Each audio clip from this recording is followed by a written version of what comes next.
Notre invitée s'appelle Sonia Grimm, c'est la chanteuse pour enfants. Elle sort dans quelques jours Insoumise, autopsie d'un amour destructeur. C'est un témoignage publié chez Favre. Et Carlos Enriquez qui vient de nous rejoindre. Oui, salut. Salut, Sonia Grimm. Non, moi, je suis pas Carlos Enriquez, Ah bon Jonas. Je suis Simon, son petit voisin. Ah pardon. Oui, Carlos, il a pas pu venir aujourd'hui parce que je l'ai enfermé dans ses toilettes. Pour venir à sa place rencontrer Sonia Grimm. Tu veux te marier avec moi? J'ai bientôt l'âge de me marier, tu sais, j'ai eu 6 ans et demi la semaine passée. T'es pas venu à mon anniversaire, d'ailleurs. T'es belle. T'es encore plus belle que quand je te vois sur scène. T'es une vraie princesse. Moi, je te connais depuis que je suis tout petit. Une fois, mon papa, il m'a emmené voir un de tes concerts, et puis on les a tous vus. Même quand je voulais pas ou quand j'avais les oreillons, mon papa, il m'a toujours obligé. Mon papa, je crois qu'il a un peu peur de venir te voir tout seul. Moi, quand j'étais petit, j'aimais mieux Henri Dess, tu le connais? Mais moi, Henri Dess, je l'ai jamais vu sur scène. Non, avec mon papa, on va voir que toi, toujours. On doit encore venir te voir 19 fois avant la fin du mois de juin. Puis moi, j'aime pas tellement les robes que tu portes sur scène. Non, moi, j'aime mieux les costumes de super-héros. Tes robes très très courtes de princesse, ça fait plutôt rêver les petites filles, puis mon papa, je crois.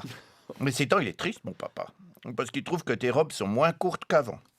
C'est vrai. Des fois, hein, ouais. Puis des fois, mon papa, il dit qu'il aurait préféré avoir une fille pour pouvoir mettre des posters de Sonia Grimm dans ma chambre.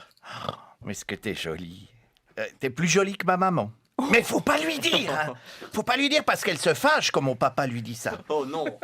Ouais, moi, dans tes spectacles, il y a toujours des enfants qui chantent et qui dansent avec toi. Mais mon papa, il trouve que c'est dommage qu'il y ait autant d'enfants sur scène avec toi. Il dit que quand ils sont devant toi, ils nous cachent tes jambes.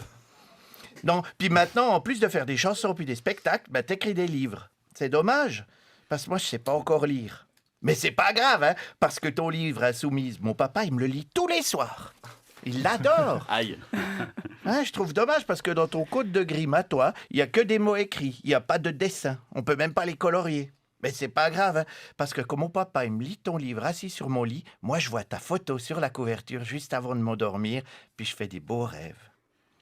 Alors, Insoumise, c'est « Il était une fois une princesse qui avait 2 enfants et qui quittait son prince charmant. » Mais tu l'as un peu écrit à l'envers, ton livre, Sonia Grimm. Tu commences l'histoire par la fin.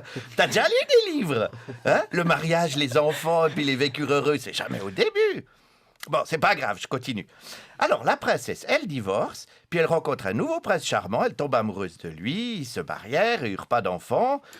Bon, ça non plus, c'est pas très Walt Disney, hein. Moi, je connais pas tous les livres, mais une princesse qui épouse 2 princes charmants, c'est un petit peu bizarre, non? Bon, mais ton histoire, elle n'est pas encore finie. Non, parce qu'après, les épreuves, elles commencent. Mais dans Blanche-Neige, les épreuves, c'est avant le bisou. Moi, je comprends plus rien, alors. Bon, alors après leur rencontre, ils vont habiter dans une grande maison qui fait un petit peu peur, une sorte de château hanté à Saint-Cergue. Mais dans mes histoires à moi, le prince charmant, il a un château où la princesse, elle va habiter. Dans ton livre, c'est la princesse qui paye le château, puis c'est elle qui doit le rénover, sinon elle ne peut pas dormir dedans.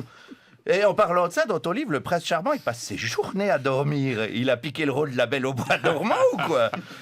Bon, après, le prince charmant, il emmène la princesse faire des promenades sur son cheval. Enfin, sur sa moto. Enfin, à côté de sa moto. Oui, parce qu'elle doit s'en acheter une de moto si elle veut se promener avec lui.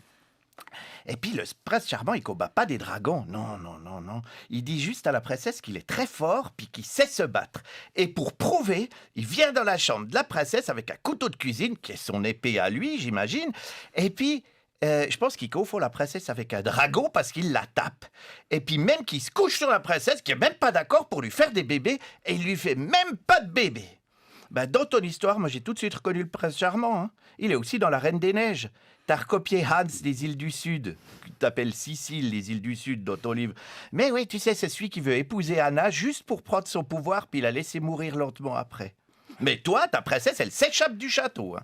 Et puis, comme dans La Reine des Neiges, ton héroïne, elle finit libérée, délivrée, et peut-être bientôt divorcée. Et puis, elle se trouve un 3e prince charmant, et puis c'est la fin de l'histoire. Elle a du bol quand même, hein. 3 princes, puis les 3 sont charmants. Tu sais, Sonia Grimm, un jour, j'aimerais bien jouer dans un de tes spectacles. Ouais, parce que si je serais sur scène à côté de toi, près de tes jambes, j'aurais une chance que mon papa me regarde pour une fois.